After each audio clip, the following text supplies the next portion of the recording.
Bonjour tout le monde. Voici le troisième enregistrement de Fantine. Comme je suis en train de vous expliquer, guys, Fantine est une jeune fille mère. Puis ici, ça dit que son mari est mort. Cependant, en réalité, elle avait un chum. Puis quand il a dit qu'elle était enceinte, son chum, il dit, ah, tu sais, il était comme une fête, comme un party dehors. Puis son chum, il est comme, oh my God, je vais aller chercher une bouteille de champagne pour célébrer. Puis il est jamais revenu. So, ça c'est, disons, comment que ça s'est passé. OK, je continue. Cependant, les trois petites filles se groupent.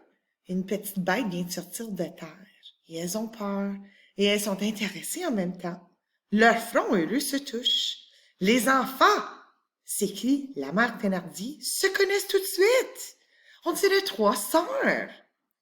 La nouvelle venue prend alors la main de la Thénardier, la regarde dans les yeux et dit, « Voyez-vous, je ne peux pas amener ma fille dans mon village. Le travail ne le permet pas. Voulez-vous garder mon enfant? » « Oh, je ne sais pas, dit la Thénardier. Je donnerai 6 francs par mois. Alors une voix d'homme crie au fond de l'hôtel. Pas moins de 7 francs et 6 mois payés d'avance. Juste pour vous expliquer, guys, nous autres au Canada, on a des dollars, puis en France, c'est des francs. Je les donnerai, dit la mère. J'ai 80 francs, mais restera de quoi aller à mon village à pied. Je gagnerai de l'argent là-bas. Quand j'en aurai un peu, je reviendrai chercher la petite. Le marché est passé. La mère couche la nuit à l'hôtel, donne son argent et laisse son enfant. Quand la mère de Cosette est partie, l'homme dit à la femme, « Cela va m'aider à payer demain les 110 francs que je dois. Il m'en manquait 50. Sans toi et les petites, j'allais en prison. » Ah, tu es à droite. Oui, sous les Thénardier, ils sont croches, je vous dis tout de suite, ils tiennent un hôtel, ils sont pauvres, puis croches. Alors, ils vont garder la petite de Fantine pendant que Fantine va travailler. 2 laides de figure. Qui sont les Thénardier? Ni de bons ouvriers, ni de gens intelligents. On ne peut être sûr de gens pareils, ni de ce qu'ils ont fait, ni de ce qu'ils feront.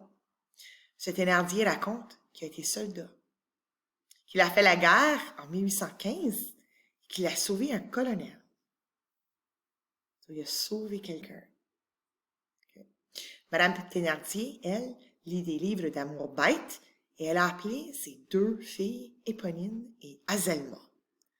Leur hôtel marche mal et, le 2e mois, la femme porte à Paris le linge et les vêtements de Cosette.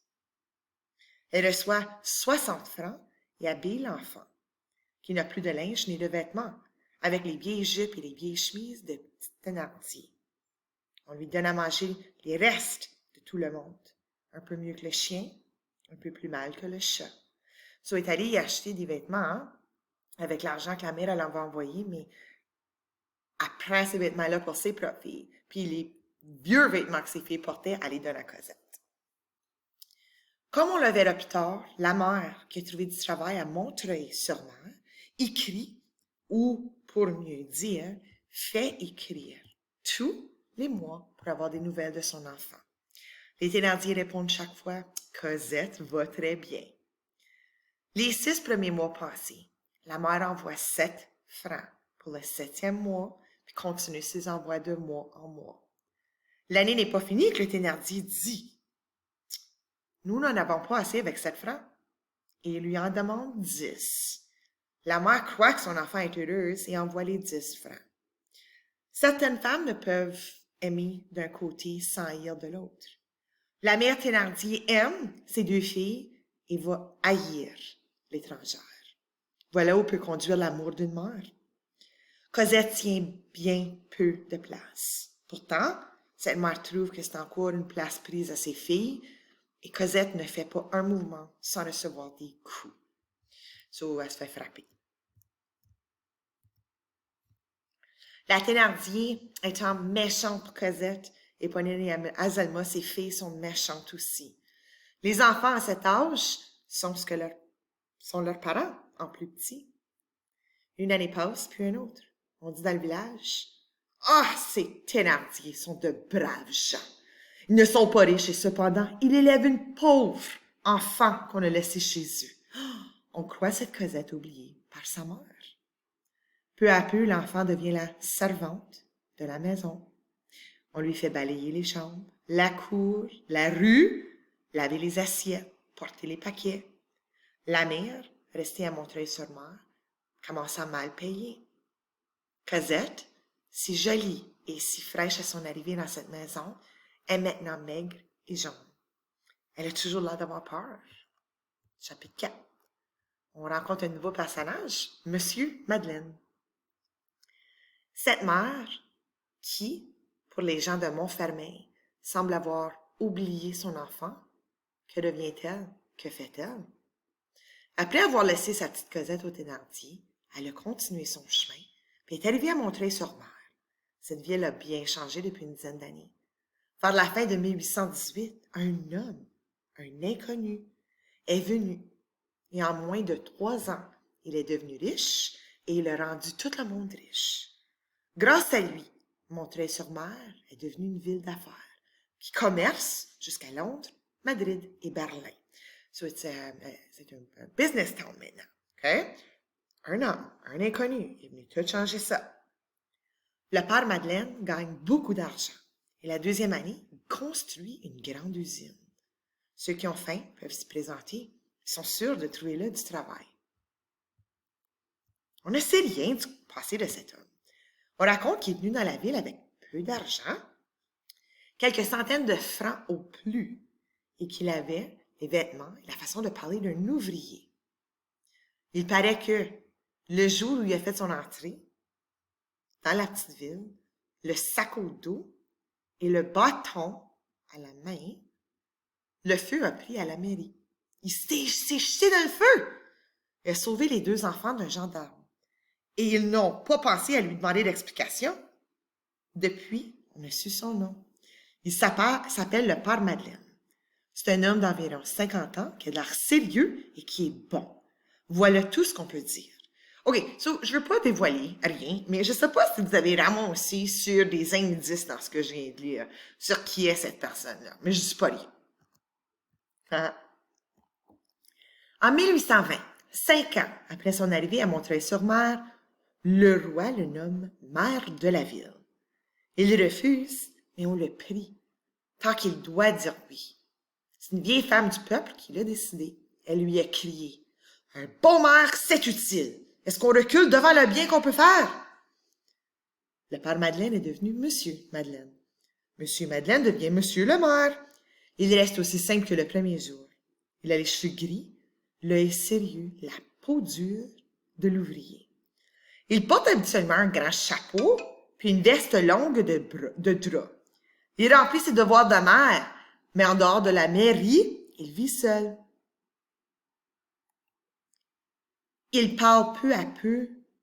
Il parle à peu de monde, salue de loin, sourit, s'en va vite. Est-ce que j'ai pausé pour une petite seconde? Je suis revenue. OK. Il n'est plus jeune, mais on dit qu'il a une force étonnante. Une force. Il aide qui en a besoin, relève un cheval, pousse une roue, arrête par les cônes une bête qui se sauve. Il a toujours sa poche pleine de monnaie en sortant et vide en rentrant.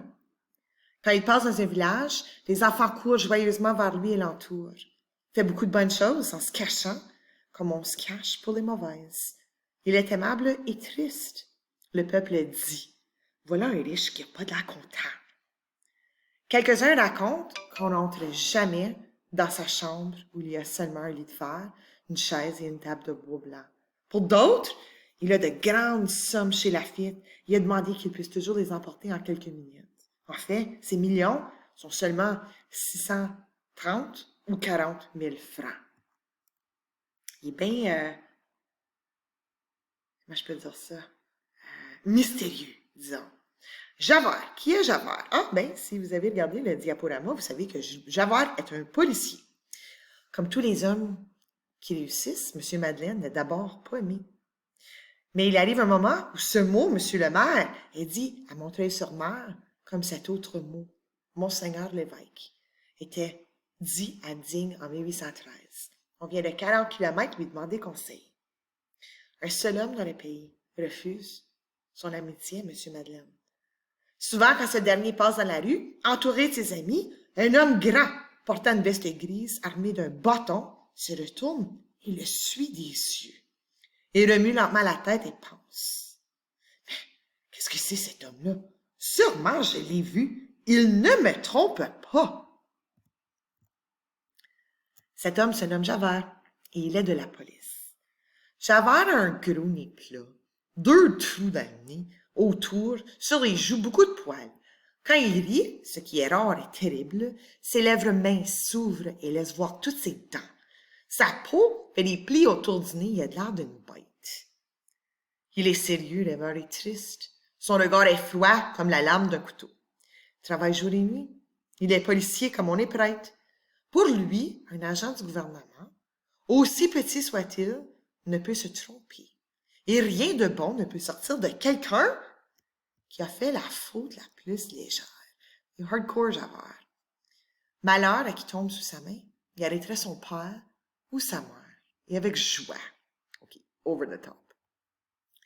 On ne voit pas son front qui disparaît sous son chapeau. On ne voit pas ses yeux qui se perdent sous de longs poils. On ne voit pas son menton sous sa cravate. On ne voit pas ses mains qui rentrent dans ses manches.